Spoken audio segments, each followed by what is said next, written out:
हे मैं यहाँ पर ये चेक कर रहा हूँ कि ये जो मून है ये हमसे कितनी दूर है। और जब मैंने सर्च किया तो मुझे मिला कि मून अर्थ से 3,84,400 किलोमीटर दूर है। ओह माय गॉड, ये तो बहुत दूर है।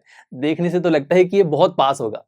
बट आपने कभी सोचा कि इतने बड़े बड़े डिस्टेंसेस कैसे कैलकुलेट कर लिए जाते हैं?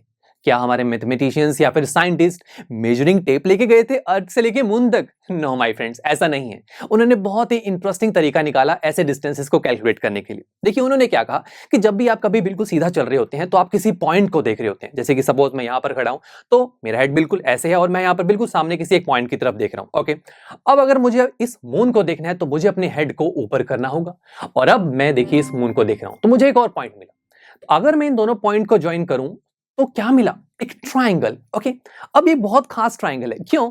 क्योंकि इस ट्राइंगल में एक ऐसी साइड है जो बिल्कुल ग्राउंड पर वर्टिकल खड़ी हुई है। और दोस्तों वर्टिकल लाइन जब ग्राउंड पर होती है तो वो कौन सा एंगल बनाती है? 90 डिग्री का। यानी कि एक ऐसा ट्राइंगल है जहां पर एक पॉइंट पर 90 डिग्री का एंगल बन रहा है और ऐसे ट्राइंगल को हम क्या बोलते हैं? Right angle triangle. तो बस दोस्तों हमारे मैथमेटिशियंस और साइंटिस्ट ने मिलकर इन्हीं राइट एंगल ट्राइंगल पर कुछ कैलकुलेशंस की और बस ये जो डिस्टेंस है मेरी आई से लेके मून तक का डिस्टेंस बहुत इजीली फाइंड आउट कर लिया। और दोस्तों यहीं पर ही नहीं, और भी बहुत जगह ये हमारे काम आता है। जैसे कि देखिए बिल्डिंग भी है यहाँ पर। ओके, अब मुझे अगर इसी बिल्डिंग की हाइट को फाइंड आउट करना है तो क्या करना होगा? अगेन देखिए मैं बिल्कुल अभी सामने देख रहा हूं। अब मुझे इसकी हाइट को देखना है तो मुझे इसके टॉप पॉइंट को देखना होगा। तो फिर से मैंने अपने हेड को ऊपर की तरफ किया और देखिए मैं अब इस बिल्डिंग के टॉप पॉइंट को देख रहा हूं। अब अगेन मैंने इन दोनों पॉइंट्स को ज्वाइन किया तो फिर से एक ट्राइंगल बन रहा है। अब दोस्तों ये जो बिल्डिंग है, ये जो आप लाइन देख रहे हैं इस बिल्डिंग के ऊपर जो मैंने बनाई है, ये लाइन ग्राउंड के साथ कौन सा एंगल बनाएगी? दोस्तों ये बिल्डिंग की लाइन है और बिल्डिंग जनरली ग्राउंड पर एक 90 डिग्री का एंगल ही तो बनाती है, बिल्कुल वर्टिकल खड़ी होती है ना। तो बस अगेन ये एक राइट एंगल ट्राइंगल है। तो यहां पर भी कुछ कैलकुलेशंस कर हम ये हाइट बहुत इजीली फाइंड आउट कर सकते हैं। तो बस दोस्तों ऐसे करके हमारे मैथमेटिशियंस ने इन राइट एंगल ट्राइंगल पर बहुत ज्यादा रिसर्च की और इन सभी मैथमेटिशियंस में एक ऐसे मैथमेटिशियंस थे जिनका नाम था पाइथागोरस, जिन्होंने इन ट्राइंगल्स की साइड्स के बीच में हमें रिलेशन प्रोवाइड किया, जिस थ्योरम का नाम रखा गया पाइथागोरस थ्योरम। तो बस इस लेक्चर में हम इसी थ्योरम को डिस्कस करने वाले हैं। तो चलिए शुरू करते हैं।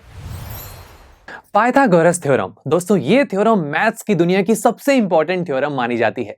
यह थ्योरम दोस्तों हम एक राइट एंगल ट्राइंगल की तीनों साइड्स के बीच में एक ब्यूटीफुल रिलेशन प्रोवाइड करती है। तो आइए चलिए इसे डिस्कस करते हैं। स्टूडेंट्स इसके लिए हम एक राइट एंगल ट्राइंगल को डिस्कस करेंगे। दोस्तों आप ये जान चुके हैं ये एक ऐसा ट्राइंगल होता है जहां पर एक पॉइंट पर 90 डिग्री का एंगल बनता है। तो बस इन तीनों साइड्स के बीच में अब हमें रिलेशन फाइंड आउट करना है। बट उससे पहले हमारे मैथमेटिशियन पाइथागोरस ने इस ट्राइंगल की तीनों साइड्स को एक स्पेशल नाम भी दिया। उन्होंने कहा कि देखिए जिस पॉइंट पर 90 डिग्री का एंगल बनता है ना, उसके सामने वाली साइड को हम एक स्पेशल नाम देते हैं जिसे हम बोलते हैं हाइपोटेन्यूज। और दोस्तों ये एक ऐसी साइड होती है जो हमारे इस राइट एंगल ट्राइंगल की सबसे बड़ी साइड होती है। उसके बाद जो बाकी दोनों साइड्स होती हैं उनमें से हम किसी एक साइड को परपेंडिकुलर कहते हैं और दूसरी साइड को बेस कहते हैं। अब दोस्तों इन दोनों में से तो आप किसी को भी कोई भी नाम दे सकते हैं, बट ज्यादातर हम यही करते हैं कि जो साइड बिल्कुल 90 डिग्री पर वर्टिकल खड़ी होती है उसे हम परपेंडिकुलर कहते हैं और जो साइड हॉरिजॉन्टल होती है उसे हम बेस कहते हैं। तो तीनों का नाम रख लिया। तो बस अब पाइथागोरस थ्योरम ये कहती है कि एक राइट एंगल ट्राइंगल में हाइपोटेन्यूज का अगर स्क्वायर कर दिया जाए तो वो स्क्वायर इक्वल होता है perpendicular square plus base square के। बस दोस्तों ये एक ऐसी थ्योरम है जो हमें इस ट्राइंगल की तीनों साइड्स में एक ब्यूटीफुल रिलेशन प्रोवाइड करती है। तो बस चलिए मिलते हैं अब आपसे नेक्स्ट लेक्चर में जहां पर हम इसी थ्योरम से रिलेटेड बहुत सारे एग्जांपल्स को सॉल्व करना स्टार्ट करेंगे। So see you there. I am sure students आपको ये लेक्चर काफी पसंद आया होगा और ऐसे ही मजेदार तरीके से अपने हर एक कॉन्सेप्ट क्लियर करने के लिए डाउनलोड कीजिए PUStack ऐप को, जहां पर आपके पास और भी बहुत सारे ऑप्शंस होंगे जैसे कि back exercise solutions, tip videos, sample papers and much more. So what are you waiting for? Download the app now.